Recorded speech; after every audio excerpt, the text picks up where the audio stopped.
Our trip ain't done, y'all. We got one more, and this is anywhere in the SGV on the east side of L.A. County. This is the mobile pop-up shop. Let's go, y'all.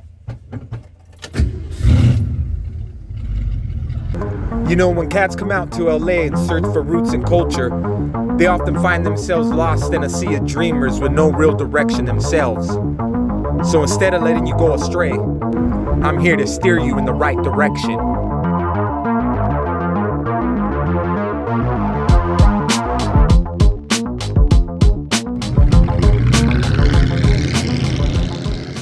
What up, y'all? This is Quaesar right here in East Los Angeles. I'm right here with Funkocholos, and this is the East Side Underground.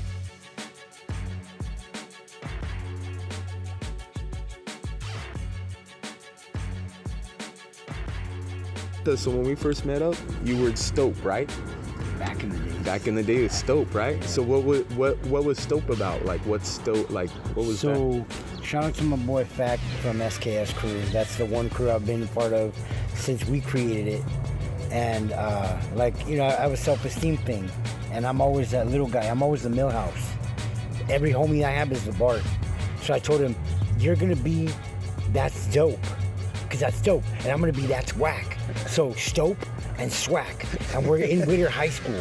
We're gonna cross each other out because we didn't like graffiti at the time. A lot of tag banging. It's the 90s. Okay. So we're writers. So you're against the tag banging? Oh yeah, 100%. Okay. I don't recommend anybody do any of this stuff. Tag banging was a title to coin an era during the 90s of LA street culture, where you had an overflowing melting pot of crews popping out of everywhere, which created an inevitable scenario for the battle of supremacy. But we'll talk more about that in a later episode. So with that said, I tried to convince him to make that name, go by the name, and then we would cross each other out at Whittier High and in the streets from Whittier to the 605 and Beverly, where we stayed, you know what I'm saying? So okay. We tried to do a thing. Long story, I ended up being Stope because I am Stope, you know what I mean? I'm not the millhouse, homeboy. For sure. You know, the graffiti thing has always been part of it because, like I said, Fact, Stope, SKS, shout out, rest in peace, Big Dooms. Oh yeah. We're gonna wear these clothes. That's the climate. You know what time it is. Yeah, it was always graffiti. We did. It was a 2-man, maybe 3-man crew, SKS. And we were getting hit up by fools like SKA and fucking everybody and their mom I was hearing word on the street that, hey, these guys carry meat cleavers. These guys got chains. Hey, they're looking for you, dog. They carry bats. You better watch out. They got knives. And it was dope because I was like, man, it's just us three. Like, we're not even doing nothing. And that's what we were doing, and people were like not liking it. For sure. Until I met PRYER one day. Shout out to my boy PRYER. Wherever the fuck you are, dog, we're looking for you, homeboy. You know what I'm saying? I hear a lot that you're doing good, but I don't. Anyways, shout out to my boy PRYER. PRYER's the dude that kept all the fucking knuckleheads in line. He made sure you settled all beefs with your hands. And the only weapon was gonna be a graffiti weapon. Marker, scriber, or a spray can.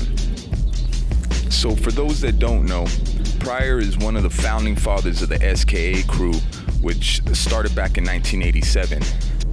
But don't trip, we'll have a full episode later down the line about the SKA crew, and we'll get real in depth about it.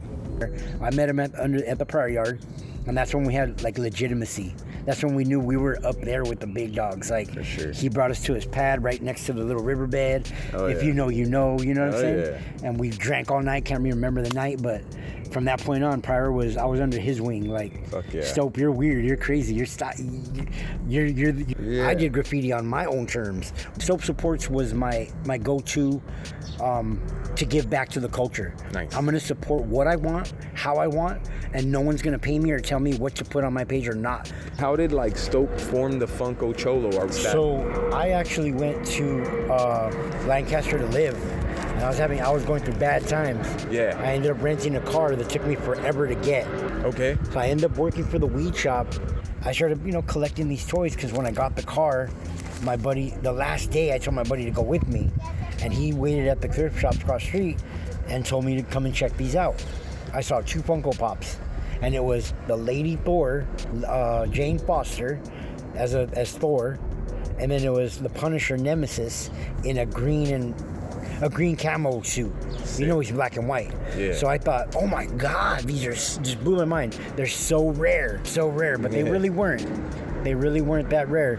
And but that was my mentality because I'm new. So I tried to buy everything I could that was dope because I had the car, I had time, and I started buying a lot of Funko Pops. Buy 2, sell 1 for the price that you bought 2 for, and I have a free collection. Wow. So I had a big collection. And the Funkocholos came from someone called Sick Pops in Tustin, all the way from Orange County. But this guy reached out and was like, yo, stop putting that shit on Instagram. Stop airing it out. You might get back. You might regret all this. So I was like, yo, that's love. That's love. And I told my boys from up there, with my ex, my son, who was about 1, my mom, and my 2 homies, we went to Tustin to go support that guy. So it was supposed to be at his shop. Ended up being at a house. I parked right in front like we're doing right here, right now. Nice. Just in the cut. I'm from LA. I'll do whatever I want. Right. It was a fire hydrant. I got out. You know what I'm saying? I'm like, but it's at a house. So I'm like, we're gonna see. I'm gonna notice if there's an emergency. Like I'm gonna move. So I mean, I got out and I was greeted. I had a homie that was the first booth that we parked next to. I got a big Stope, what's up, fool? You know, welcomed in and all that. So I felt like, you know, the big shot, the Bart, like I was saying. Yeah. So now I get out and we had a good time. We get back to the park to smoke before we head out. And my boy goes, I'm rolling it. And my boy goes, damn, goes, damn, we got out of that car like some cholos. And now I'm sparking it at the same time that the other homie's saying it. Yeah, some Funkocholos. And I'm sparking the idea and the blunt at the same exact time. And by the time the blunt came back, I'd already Googled it, if those 2 words have ever been put together. And by the time we finished the blunt, I had the Gmail created and I let them know, like 3 minutes ago when you guys were saying that and moving on, I'm stuck on that. That's something.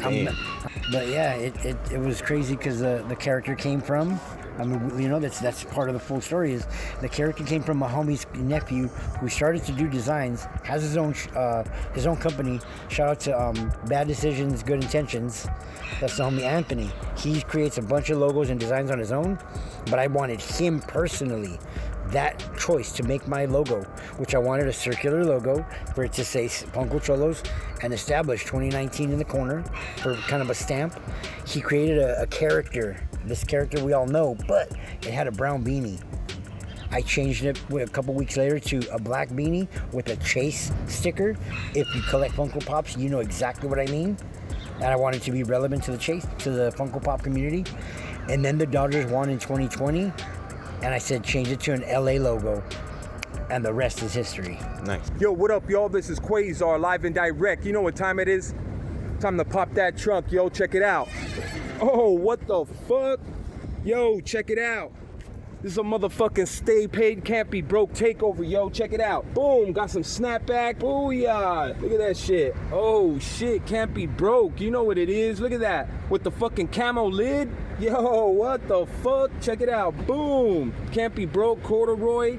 Yo, they got mad snapbacks. All kinds of different styles. Yo, check it out. They got the Stand and Deliver collective tees, y'all. Can't be broke tees. Yo, stay paid in all kinds of variations of styles. You know what it is. Hey, yo, those hand styles look familiar, y'all. Hey, yo, tap in, y'all. This is Quaesar, live and direct. Can't be broke. Stay paid. Go follow my boy, y'all. Quaesar, peace. How do you get to work? How do you... Because I do a lot of pop-up shit. And that's from place to place. Shout out to Hustle Music. We just went out there with a fellow Blodian. CR was out there. West Coast Creations doing their thing. But I pop up a lot. I pop up a lot of events. I like to be at events. I have a homie that pops up on the streets, Whittier Boulevard or like Main Street. I don't really like doing that. I like to bring it to the culture, bring it to the community, be surrounded by my people. But shout out to everybody and their hustle, the way they do it. Hell yeah. So when you come out to the East Side, that Southern California weather makes it perfect for outside venues. And believe me, there's a lot scattered throughout the area, inside and outside. And this is where you will find the mobile pop-up shop. These ain't street vendors selling knockoff Gucci and Rolex. I don't even consider these small businesses. I see them as micro businesses. Mostly artists creating and selling their own art. Authentic art pieces made by artists. In my eyes, I see these guys as the front line of small business. acquiring the most raw, genuine experience that I believe will make them into successful entrepreneurs. When I enter a venue that has a grip of artists vending, the energy of belief is so highly palpable and exhilarating to me. I love people that believe in themselves and that are willing to make it happen.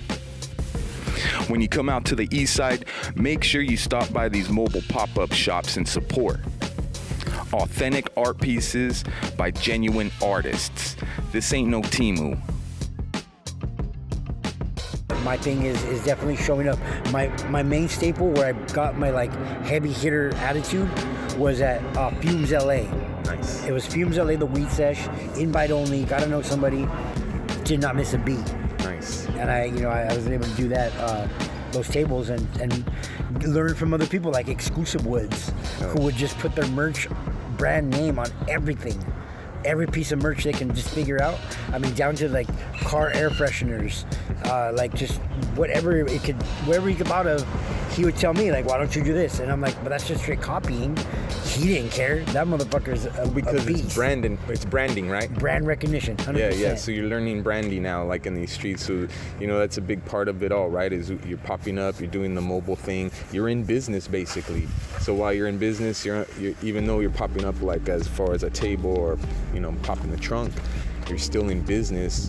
So you can still have a brand. Brand is Funkocholos. It's the face. It's the logo. You know what I'm saying? It's the tablecloth, son. And I had the homie Quaesar. Check that out. Make my first tablecloth. I was so proud, so happy. Yeah. You know what I'm saying? And I got that done. It looked fresh, exactly how I wanted it. Nice. And like there's no worries about worry about that guy that says you're copying me or something like that. But anybody that says copy me, please, it's your name, not mine. You're not putting my name. Copying goes so far. Like when there's a structure involved, you can't really copy the structure. There's a business structure involved. How are you copying when you're using a business structure? You know what I'm saying? Like branding is part of the business structure. All you're doing is branding. If it was like you're using the same letter, I mean, I did lettering for Exclusive too, so I made sure the lettering's different and all that stuff. You know what I'm saying? So right. So because I know that the brandings, everyone need to stand out in their own separate way. So. But it's not biting because you're branding, it's a structure that you're following. You need to still follow that business structure. So big up to you for doing that shit. Hell yeah. And you also do like the raffle thing, right? Well, I do tons of raffles. Hell yeah. Like right now, so for my birthday, I'm selling tickets to the Dodger game, August 10th, 7:10 p.m., no parking included. Damn. It's Max Muncy bobblehead night. You're going to get a free t-shirt that has one of my new logos that spells Funkocholos like the Dodgers script with the little ball in the top being my head. Damn. So Funkocholos with the head. Sick. You can get your tickets for $100. You're going to get that t-shirt, the pin to match, a free raffle ticket to win a Funkocholo pop. And in between innings, I'm going to be playing trivia games. Now, this is something I've done before. So the blueprint's done. I know what I'm doing. I know how to do it. I'm actually having a raffle, $10 raffle, to win one ticket. I'm having a raffle for everybody that buys a ticket for $100. You get entered into the raffle to win your $100 back. Sick. One winner for each raffle. I do have raffles for my Funko Pops at times. Yep. I'll do the Funkocholo Pop. Oh, yeah. And I'll put that up, and you can find that on Instagram at Funkocholos, FUNKOCHOLOS.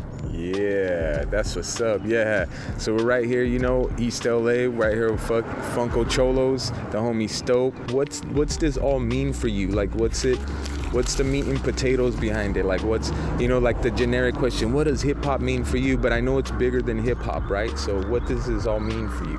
When I moved to Uptown Whittier, shout out to Raul from Penny Lane, who really took me under his wing. I used to see the fume and the yellow pieces in the back, play the video games right there. He put me up on game. I got the Wu-Tang album at midnight when they had the drop and the release.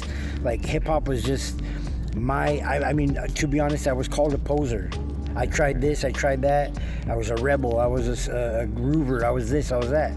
But I always listened to hip-hop. My family and friends, and it was always around me. In that house is where I heard Psycho Realm for the first time from the neighbors that had moved in. Sick. I didn't know what Scandalous was and that high-pitched voice, but I heard it on their radio. Shout out to Chris and shout out to David, right here on this block, dog. You know what I'm saying? Oh, yeah. So it was like a whole situation of like, just, it's always been around me, but I didn't understand the culture until I moved to Whittier, and I bought a T-shirt of the Project Blow's A-Team, Abstract Root AC Alone, and I bought the cassette and the CD, and I had the whole ensemble, because I was, I'd worked for a lot of my life. I always worked, so I had money, and I spent it, and I was 97-ish. In 2014, I went to a weed event, and I worked for Abstract Root at that table. He wanted me to watch his booth for about 30 minutes or so to get a breather. And that was me before Funkocholos, and that's when Abstract Root told me, check out my table. He looked at my shirt and said, "Oh my God, Stope, where did you get this T-shirt? The green shirt with the little Glock and the A-Team shirt." And he was like, "There's a little tag on the side. That's our very first run of shirts. Where'd you get it?" I said, "Zen Beats." Shout out to Canoe and Les for having that shop up there in Uptown Whittier. And he was like, "Man, that's our first shirt. Stope, you're a real one." And this is in 2014. Nice. We're in 2026 right now. You know what I'm saying? Yeah. So I've been doing this. I've been having love for it.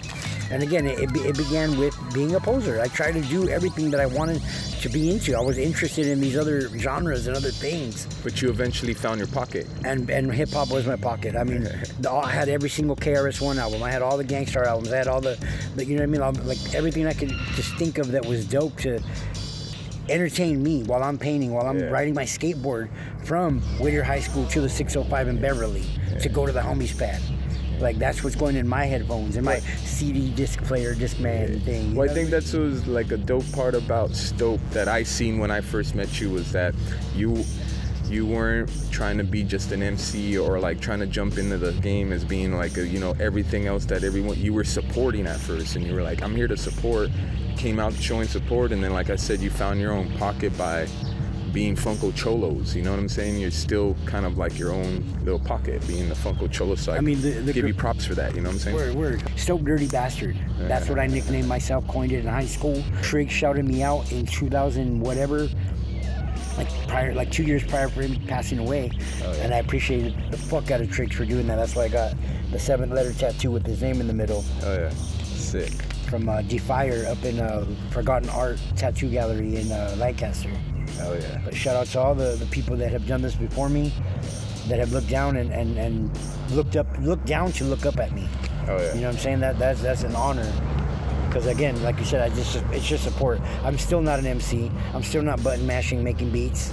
I do graffiti. I put my paint on the wall, and that's about as far as I'll ever take my element. You know what I mean? Yeah.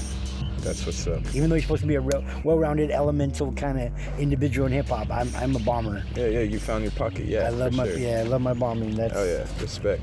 Word. That's it, yo. This is Quaesar right here with Stope, East L.A. This is Eastside Underground. Peace. So that's it, y'all. I want to thank you for taking a ride with me through San Gabriel Valley on the East Side of L.A.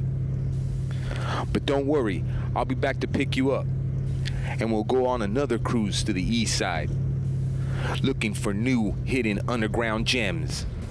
I want to thank all my subscribers, old and new. And if you want to help keep content like this going, hit the link I provided and feel free to donate. Every little bit counts. This is Quaesar, Eastside Underground. I'm out. Peace.